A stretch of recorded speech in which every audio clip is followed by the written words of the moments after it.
Hey everyone, Jenn Shurkus here, and I'm back with another video for Honeybee Stamps. I'm so excited to share with you guys today this quick holiday card.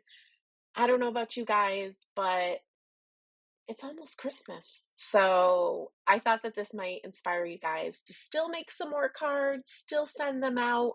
I need to get mine in the mail, but that's a whole nother story. So today I am going to be using Bear Hugs, which is a new stamp set from Honeybee Stamps, Under the Mistletoe, which is a 3-layer stencil, and some really pretty gold glimmer enamel stickers. But first up, I am going to ink blend a solid background using the new Lumberjack Plaid Distress Ink. I like to ink blend with Distress White Heavy Stock as my base. I think the ink blending goes on so nice and smoothly. I'm working directly on my table. It is made out of glass, so I don't own a glass mat, but I will tell you that if you like to ink blend and maybe you're not happy with your results, having a glass mat makes all the difference, you guys. You just get such a nice, smooth blend. Highly, highly recommended. So I am finishing up the ink blend here, and I'm using just a little isopropyl alcohol in a mini mister and wiping off my table space so I don't get that red ink anywhere else. This is a very traditional colored card for me, you guys, and I'm really proud of myself. So if you're proud of me as well, make sure you like this video and make sure you're subscribed as well. So I'm using the Wendy Vecchi station to hold my stencils in place. I always use a little bit of Tombow removable adhesive runner on the back of my background. That just kind of holds the cardstock in place and I don't have to worry about that. The magnets are very strong on this Wendy Vecchi station, but I just like knowing that my cardstock's not going to go anywhere and I can just concentrate on the stencils. I'm going to be using the metallic gold ink from Honeybee Stamps. And when I'm using a pigment ink like this, I like to use just the old school ink blending tool with a foam applicator. I think it works just as good, if not better, than a blender brush because of the pigment ink property. You don't really need a blender brush to get a smooth blend with pigment inks. And in this case, the foam is really getting into those grooves and getting the detail of this stencil. You guys, I love this gold pigment ink on the Lumberjack Plaid. Oh, it just looked so awesome. I was like oohing and eyeing as I was making this background. So this is the second layer of the stencil. And using the Wendy Vecchi station like this is helpful for many reasons, but one is I kept track of where on the grid I put the first stencil, and I went over from the left 2 squares and up from the bottom 1 square. So when I went to add the second stencil, and in a bit when I go to add the third stencil, I just need to line it up on the same squares and everything lines up perfectly. So it's easy, easy, easy. Look at this. Look at this.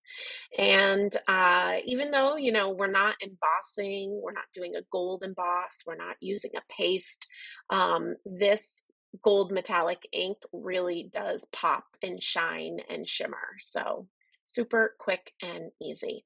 So we're doing the third stencil right now. This is the little berries, and I decided to use the Brilliant White pigment ink pad, and they are going to be pretty white, but because this is a pigment ink, which is opaque, and regular distress ink is translucent, and it's going to kind of soak in together and play nice. So the berries are going to kind of be a pinkish white, which I am totally, totally okay with. So I'm just going around. You can see how it's easy to just kind of move the magnets when you need to get into a different nook and cranny of your background. And I'm just making sure that I'm adding enough of this white pigment ink and that this background is going to be all covered with these adorable little berries. So here we go, the big reveal, which is always the fun part. Look at that. I love it. I love how they're like a pinkish white. I think it worked perfectly. So very, very happy. So now I'm just going to set this aside and I was going to edit this part out, but I think it's good for you guys to see all the steps involved. So I'm just using that isopropyl alcohol. I always have a flour sackcloth in my lap. And that's what I'm just using to do very quick cleanup of my Wendy Vecchi Make Art Station, and then also the stencils. I do a gentle wipe on the front of the stencil, wipe down my table, and then a gentle wipe on the back. And it's really quick and easy to clean your stencils this way when you're using inks. If you're using pastes, you want to get those stencils into water. But when you're using inks, this is a quick and easy way to clean your stencils. And what's great about it is your stencils are dry right away and ready to be used immediately for another project or another color scheme, whatever it is that you're doing. So I kept this in here for you guys just as a little tip and trick. So next up, what I'm going to be doing is stamping the adorable bear from the new Bear Hugs stamp set. I'm going to be using the, here's that adorable stamp set right here. I'm going to be using the Intense Black ink from Honeybee Stamps. I am going to be coloring with Copic markers. I was going to do a brown bear. I even thought of doing a black bear.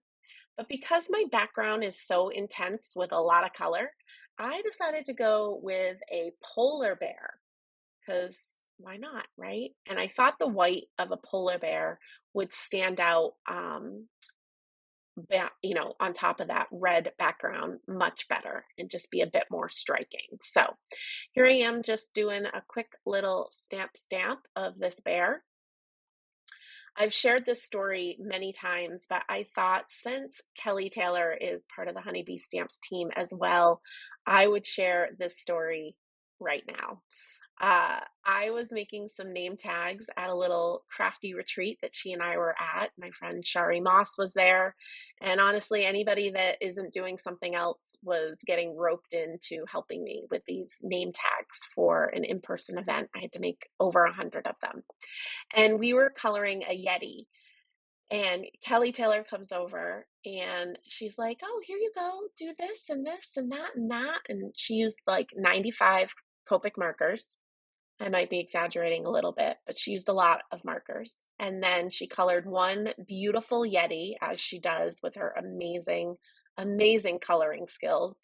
And she walked away to go chit chat with other people. And Shari and I started coloring all these Yetis the way Kelly had shared with us with the 90 million Copic markers. And after a few, Shari and I just kind of looked at each other and we're like, what are we doing? We have a lot of handmade name tags to make. We can't be doing this Kelly Taylor style. So we went back to Jenn Shurkus style and kept it simple. But I was thinking of her as I was coloring this polar bear. So I added a little bit of a BV marker, BV 31 first, just to put a little bit of a purple undertone. And then I went over that with the W2. I also shared with you guys a little Copic chart. I always do a little swatch of colors when I share my cards on my blog so that you guys can even just share that, or not share, but save that photo or pin it to Pinterest or whatever kind of organizing thing you like to do so that later when you're coloring this image, you have that swatch idea. So I did the W2 over the BV31 just so it had a little bit of a purple undertone. And then I softened the edges with W0. Now I'm just tracing the lights, the string of lights with W2 just to add a little bit of shadow to those. And then we're going to do the polar bear's snout. So I went a little bit darker this time and I'm doing the BV23. And then I'm going to blend this out with the BV31. And then we're kind of at the same point we were with the polar bear. I'm now going to go over it with the W2. It's really, really fun, you guys, to layer a gray alcohol-based marker over a color. So play with that. It could be a warm gray, a toner gray, a neutral gray, a cool gray, but play with putting a color down and then going over it with a gray marker. It just changes the look completely and looks pretty cool. So now I'm going to give him a red scarf. Again, thumbs up this video if you're proud of me for doing traditional holiday colors for this card.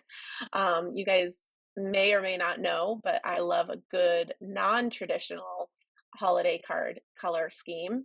But I stayed away from pink and lime green for this, just to kind of switch things up, keep you guys on your toes. So I'm starting the scarf with R29 and I'm adding a little bit of shadow to the top and the bottom of the scarf. And now I'm going to blend that out with the R35. So it is going to be a warm red, a pinky red, but I really love the R29 and R35 color combo. I just think it makes a really pretty warm red. So the trickiest part of this is just coloring around the lights. Later, you're going to see I'm going to glitter all of the things, and with gold glitter. So I probably could have accidentally colored these lights, and adding the gold glitter, you wouldn't have noticed. But at this point in time, when I was coloring, I wasn't sure exactly what I was going to do to the lights. So I wanted to be careful around each of those little lights. It wasn't too bad. Now that I blend it out with R35, I'm just adding a little bit more R29 just to kind of deepen that shadow, and a little blending out with the R35. So cute. He's so fun. Look at him with all his lights. So I got to give him some rosy cheeks. So I'm using R30 for this, and I went pretty big because his face was pretty big and he's chilly, and I don't know. I went for it. And I'm going to soften that R30 with W0 just so it didn't look so harsh, like somebody just put blush on. And we're going to add some white gel pen detail to this later and some black glaze pen to his nose. So we got some more stuff we're going to do. And I also added that R30 to the inside of his ears. And I'm going to leave the star empty because now I have decided in my head I'm going to be using gold glitter. So I know there's no need to color the star because the gold glitter is opaque and will cover up the fact that it's white. So I'm using some Best Ever craft tape to hold the die in place. I keep all my little pieces of tape stuck to my mini die cut machine, so they're ready to go, and I use them over and over and over again. And so I'm getting that little die cut machine out to die cut my polar bear. I love having a mini die cut machine on my studio table. It really saves you so much time, and it's just nice to not be interrupted in that creative process as you're kind of coming together with your card design. And honestly, most of my die cutting can happen in a mini machine like this. I just kind of get up to do the bigger layers if needed. But a lot of my die cutting can get done right at the convenience of my desk. And it doesn't take up much room, which is very important because off screen, what you guys aren't seeing is there's not a lot of room to work on. So I'm coming back to the stamp set, lots of very cute sentiments, but I really liked this one sentiment, mainly because it's a long strip. I'm kind of already thinking out my layout in my head, and having the sentiment as one long strip is going to work really, really well at the bottom of my little polar bear. So I stamped this a couple times with VersaFine Onyx Black. It was a user error that it wasn't stamping crisply the first time, so I did it a couple times just to make sure it was nice and crisp and black. And I love that Honeybee Stamps includes dies, coordinating dies that work for their sentiments so that you can die cut out the shape of the sentiment, and which is fun to do sometimes. You don't always want them on a sentiment strip or stamped directly on the card, and you don't want to have to fussy cut them out yourself. So love the coordinating dies for sentiments.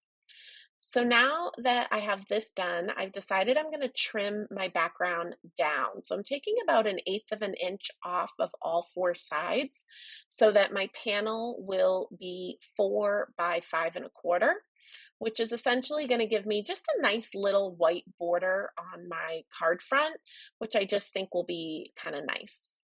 And I have some red gold glitter cardstock that I'm cutting down to be 1/2 an inch by 4, not 4 1/4, 4. And this is just going to kind of be a place for the polar bear to rest on, just so he didn't look like he was floating on this beautiful background. I really love this background, you guys, if I didn't mention that already.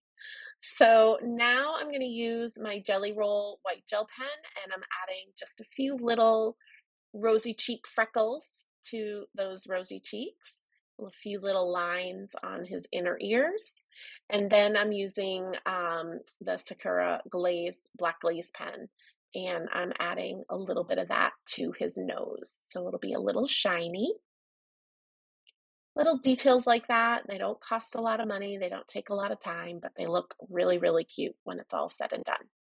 So I'm gonna add my background panel to my card base. I always use my Big Mama ATG gun for this, and I'm adding it to my card base, which is a miracle for me.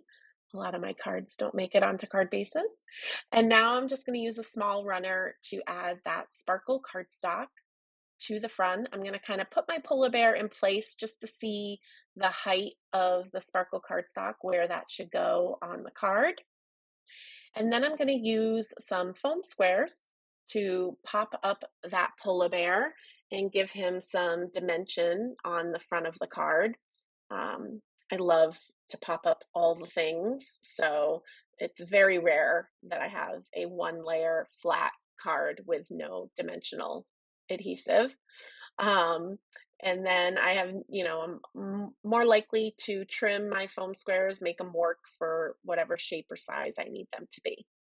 So we're going to add this centered on the card, and again, that red sparkle cardstock is giving the polar bear kind of a base, a resting place, so he doesn't look like he's floating. And then I'm also going to add the little sentiment. Now you guys can kind of see why I liked having a one long strip of a sentiment. The sentiment's gonna lay on the polar bear for the most part, but it is hanging off on the edges on the left and the right. So I'm putting a little foam square there. And then I'm going to use some wet glue down the center of the sentiment. So wherever it touches on the polar bear, it will stick there as well. And the wet glue is also nice because on the sparkle cardstock, it's just nice to kind of use that wet glue and make sure that everything stays together. All right, it wouldn't be a Jenn Shurkus card if we didn't glitter all of the things. So I'm actually using glossy accents here because I really wanted the lights and the star to be dimensional. So if I just used a wet glue, it wouldn't be as dimensional. The glossy accents is going to dry and really firm up and be nice and dimensional, but it also is an adhesive. So I am adding little dots of glossy accents on all the little lights, on the string of lights. And I'm actually using a spoon to put the gold glitter on. This is the Distress Gold Glitter. And the reason why I'm using a spoon, there's a lot of times I actually will dip the image into the glitter, but the reason why I'm using a spoon is I really don't want the glossy accents to run at all or change shape. So by putting little piles of the glitter on here with a spoon, I'm going to now let it set and dry. Once it's dried, 20 minutes-ish, depends on where you live. I'm dumping the excess glitter into the glitter bucket that I have. And I'm just using a dry brush because we used a pigment ink on the background and I've got the heat running. There's a little bit of static electricity. So I just used a dry brush to take any of that extra glitter off of the card. And I just had to use these gold glimmer enamel stickers, you guys. Again, glitter all of the things in any shape or form. So I'm just adding a few of these glitter drops to the back of the card, kind of in a little bit of a diagonal sprinkle. And yeah, just as a little finishing touch. Not necessary, but again, all the sparkle, all the glitter. So hopefully you guys have enjoyed this video. Quick, easy holiday card, traditional colors, but something really fun with that pigment ink on the background on top of the distress ink and simple Copic coloring. All right, you guys, I will be back soon with another video. Bye.